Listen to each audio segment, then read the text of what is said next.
маленькой деревне, затерянной среди широких лесов, жил-был лесник по имени Иван и его дочь Аня. Осень нежно прикасалась к деревьям, когда около этого места распускались фиалки и расцветали дикие цветы.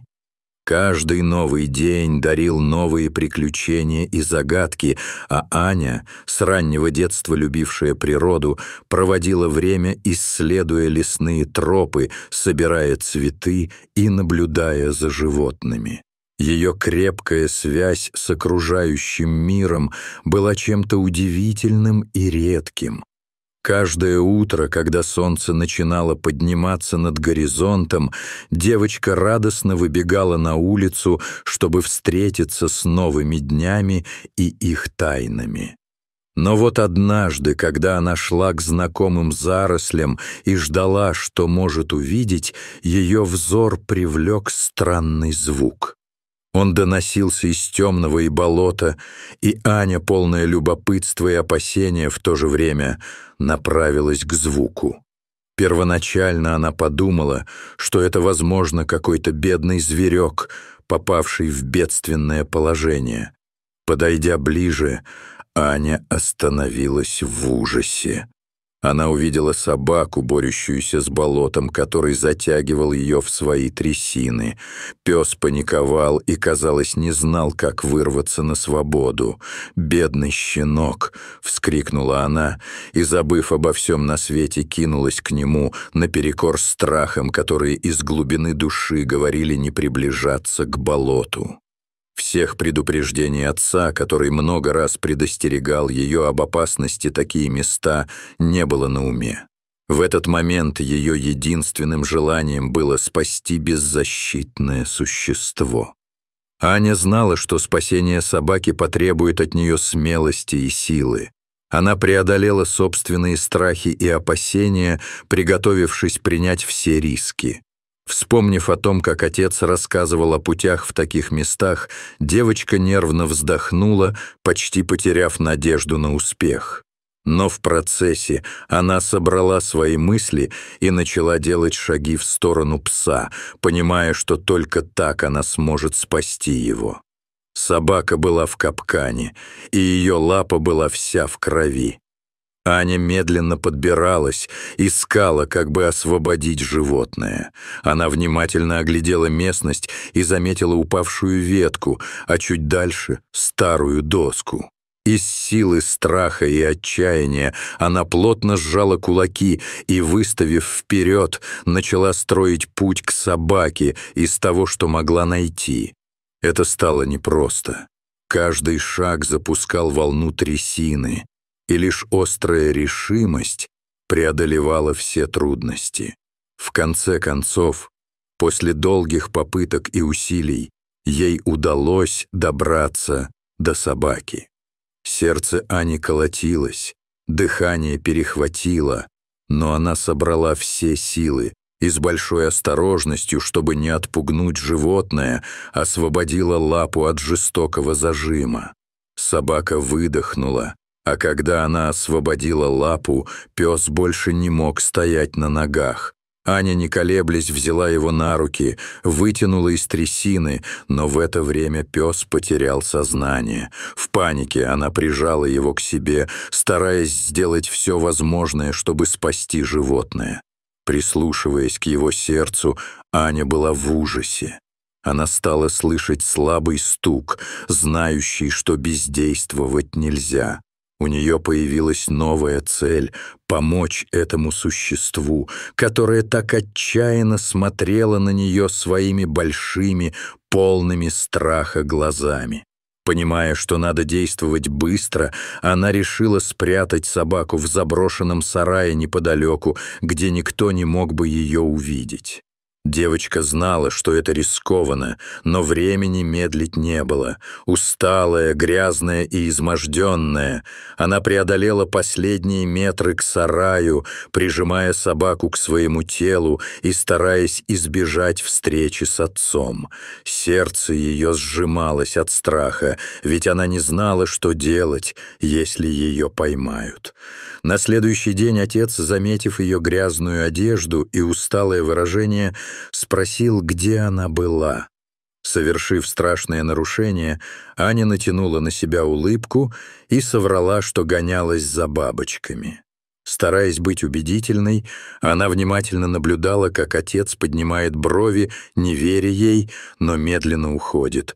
Он был занят делами леса и уходил так же, как и приходил, с легкой недосказанностью.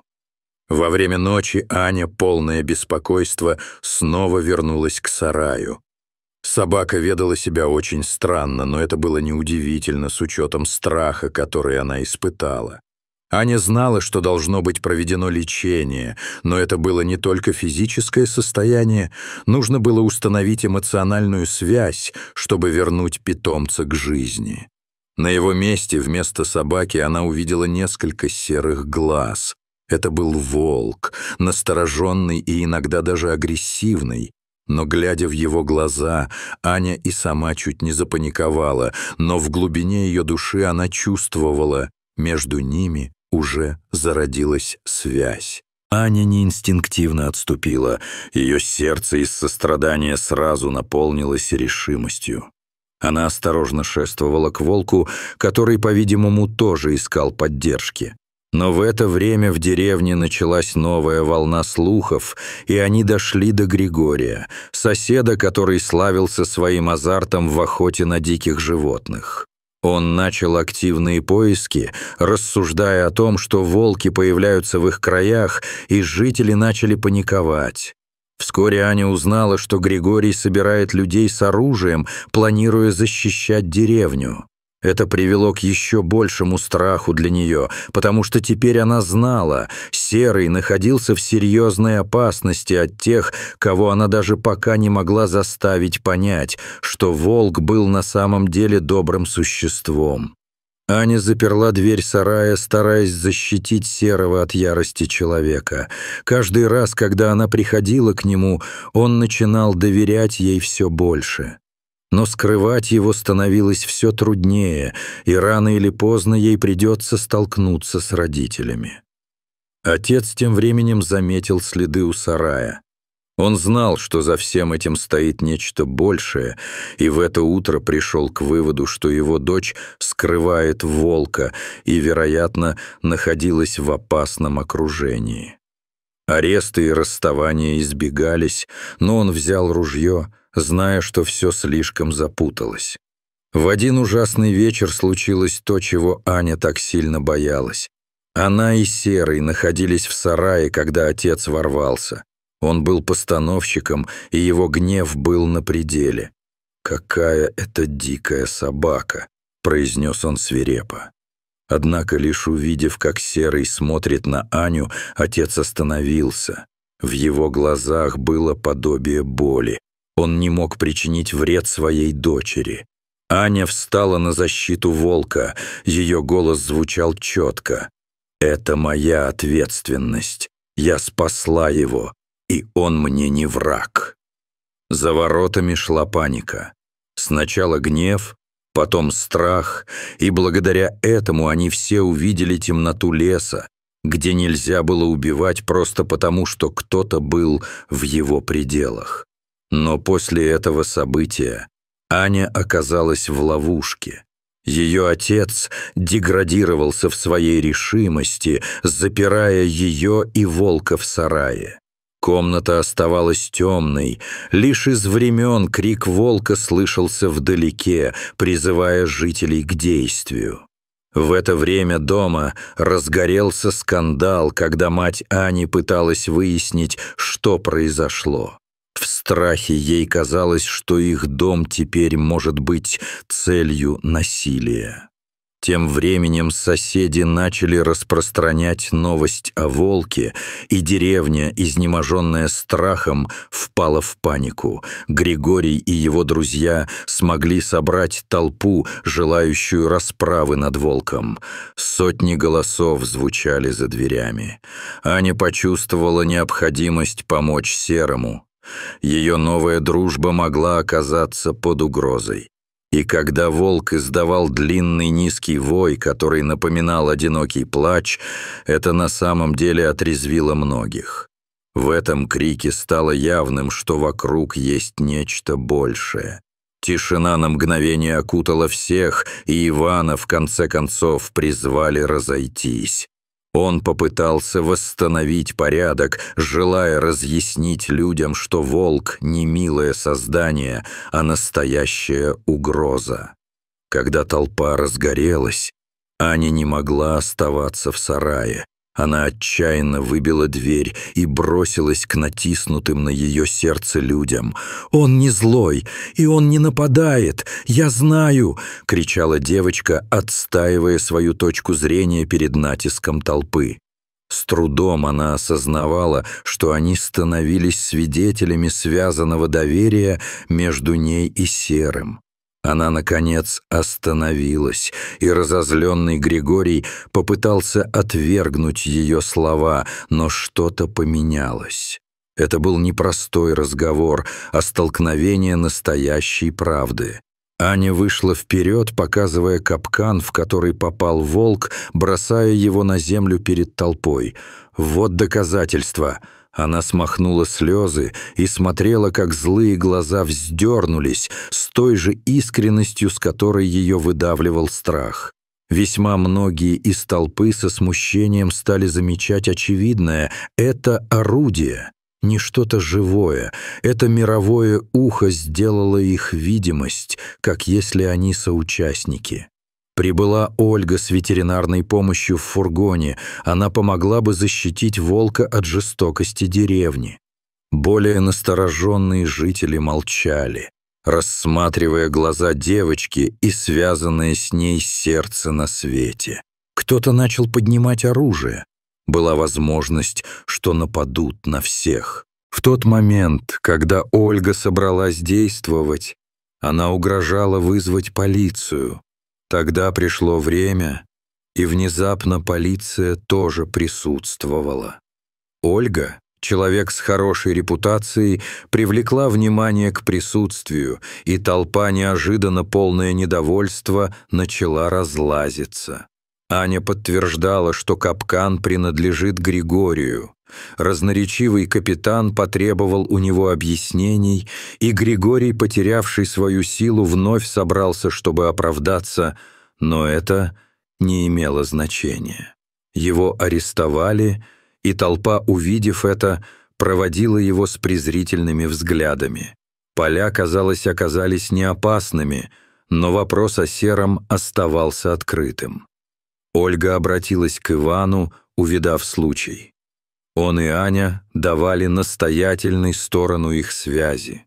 Иван говорил, что волк ранен в лапу и, следовательно, был определен большим риском для леса и для самого себя. Все присутствующие были уверены, что это необходимо, чтобы помочь Серому. Когда они подходили к сараю, волк исчез. Они все были в шоке, когда обнаружили, что он ушел через отверстие в стене, спасаясь. Ольга схватила следы и заверила, что его больше не будет, но девочка тоже прекрасно понимала, что вряд ли ему удастся избежать. В этот момент Ольга попыталась успокоить Аню. Он сделал, что должен был. Она обещала, что в следующий день они попробуют найти его. Но сама Аня находила себя в стагнации. Страх овладевал всей ее сущностью, и каждую ночь ее обитель наполняли ужасные сны о Сером. На следующий день Ольга снова вызвала свою команду, отправляя их в лес. Однако поиски не показали успеха, и Аня оставалась дома, чувствуя себя еще более беспомощной. Ее душа сжималась от горечи, потому что отсутствие следов волка обрушило на нее тоску и отчаяние. Ситуация с волком и чудесная дружба Ани с ним стали частью местной легенды. Григорий, получивший штраф за свои действия, отвратил всю свою энергию, когда покинул деревню. Теперь деревенские жители начали смотреть на семью Ивана с большим уважением. В их глазах Аня стала героиней. Однажды, возвращаясь с прогулки, Аня наткнулась на щенка, спрятавшегося среди кустов, беззащитного. С нежностью улыбнувшись, Она приняла решение взять его с собой. Отец, увидев, насколько Аня решительна, согласился оставить щенка. Он был не только другом, но и возможностью отвлечь ее от грусти по серому. Но вскоре после этих событий в заповеднике происходили странные происшествия. Начали находить останки животных, убитых странным способом. Выяснилось, что жертвы имели точный укус в шею, но только небольшая их часть была съедена. Следы, которые находили, подтверждали, что это было нечто необычное, что заставляло лесников озадачиваться. Иван серьезно относился к произошедшему. Вскоре он, просматривая записи с фотоловушек, на одной из них увидел волка, стоящего у туши зайца, который хромал на заднюю лапу. Не желая привлекать внимание Ольги, он решил начать тайное наблюдение за волком, надеясь, что это поможет ему лучше понять его поведение. С каждым днем он все больше наблюдал за Серым, ощущая в себе невероятное уважение к воле, к жизни этого храбро намеренного зверя. Иван и сам восхищался тем, как волк стал избегать людей и адаптироваться к лесу. Но на сердце у него завязывалась борьба. Не сообщить ли Ольге о его открытии или продолжать наблюдение, желая сохранить именно эту удивительную связь с дикой природой? Однажды, когда потоки тянули к деревне, Аня заметила изменения в предмете своего внимания, своего отца. Он стал более молчаливым и задумчивым. И вот однажды, увидев карту с отмеченными флажками, она поняла, что он что-то скрывает. Они собирали все данные об ушедших животных, и маленькая девочка прервала ее картину счастья. Ночной лай жука заставил ее выйти на улицу. Она вновь вдохнула воздух ночи и почувствовала, как сердце стучит. То, что она увидела потом, заставило ее замереть. У забора остались свежие следы волка. Это было нечто большее, потому что Аня сразу же поняла, что это Серый. Теперь она знала, что он все еще здесь. Но подтверждением ее предположений прозвучал другой день. Несколько овец пропали у Григория. И как только Иван понял, что следы, которые он нашел у загона, показывали, что это именно волк, он понял, что пришло время позвонить Ольге. Женщина решала, что ей нужно поймать волка, чтобы предотвратить дальнейшие проблемы. Размышляя о будущем Серого, Иван собрался и рассказал все Ане. Что будет с ним после того, как его поймают? Он не знал, как ответить на этот вопрос.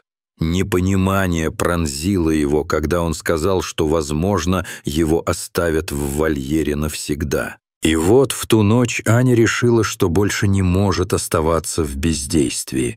Она понимала, что должна предупредить Серого, и отправилась в лес, чтобы найти его и увести подальше от деревни. Зная лес и его тропы, она ежедневно выходила в это тихое путешествие. Темная ночь уже окутала мир, когда Аня, вспомнив о том, как Серый приходил к ней в сны, увидела его. Он стоял над тушей косули, но все же следом к ней пришло беспокойство. Она не одна, а рядом находятся другие волки, которые видели Серого. И ее сердце забилось быстрее. Серый выглядел напуганным, и Аня понимала, что должны делать что-то быстро. Вдруг ситуация стала еще более неожиданной. Над ним уже нависали два более крупных волка из стаи, всегда готовые отобрать территорию. Аня замерла, наблюдая за происходящим, полная страха и ужаса, осознавая, что это может закончиться трагедией. Девочка знала, что волк был сильнее, но сами столкновения уже происходили. Отошедшие собаки приближались друг к другу, и Серый поднял свою силу в стойку, пытаясь спугнуть соперников. Но они явно были настроены решительно, и понимание того, что она может ничего не успеть сделать, подавляло Аню. Ситуация достигла своего апогея, когда стая волков слилась в непрекращающейся схватке. Аня вдруг поняла, что должна вмешаться. Она выбежала на поляну и закричала во весь голос, стараясь привлечь внимание волков: «Уйдите! Убирайтесь!» Эти слова разнеслись по полю, и, к ее удивлению, действительно убрали внимание к ней. Волки, отступив от охоты, теперь дали возможность Ане помочь. Теперь все они взяли в охапку, и неожиданно вожак стаи остановился, увидев эту странную связь между человеком и волком. Посмотрев друг на друга, стая словно узнала о своем поражении, исчезла в лесу, оставив Аню и Серого наедине. Но до того, как они смогли уйти, Аня увидела своего отца среди деревьев. Он подходил к ним, и его глаза, полные растерянности, искали объяснений. Иван был в шоке, но его сердце, смотря на связь между дочерью и волком, поняло, что не может поднять ружье. С тех пор они все вместе поднялись к своему дому. Аня не могла уйти от чувства, что все встало на свои места. Когда Ольга пришла рядышком, увидев Аню с волком, она вмешалась и решила обработать раны. Она понимала, что никакие вольеры не помогут предотвратить одиночество волка. Ольга была мудрее, чем многие другие. Опираясь на ее опыт, Ольга предложила отправить Серого в заповедник, где он мог пережить свою настоящую жизнь, остаться на воле, а не в окружении закрытых стен. Аня покачала головой с легким сомнением. Но эта мысль жила в ее сознании, куда бы ни пошла. Разве не было это судьбой? Разве не было это единственным возможным исходом? Она знала, что они проведут Серого в новое безопасное место, и ее сердце расплавлялось от нежности, когда она прощалась с ним. Когда фургон с ветеринаром мчался по дороге, она села вместе с волком. Это было последнее, что она могла сделать, и волк заметил ее уважение. Аня обняла Серого, и мгновения прощания наполнились горечью и любовью. Когда они выехали, она возвращала ему все, что сама должна была преодолеть в жизни. В заповеднике она прощалась с Серым. Все это было невероятным опытом, и она знала, что он вернется к дикой природе, возродив свою сущность.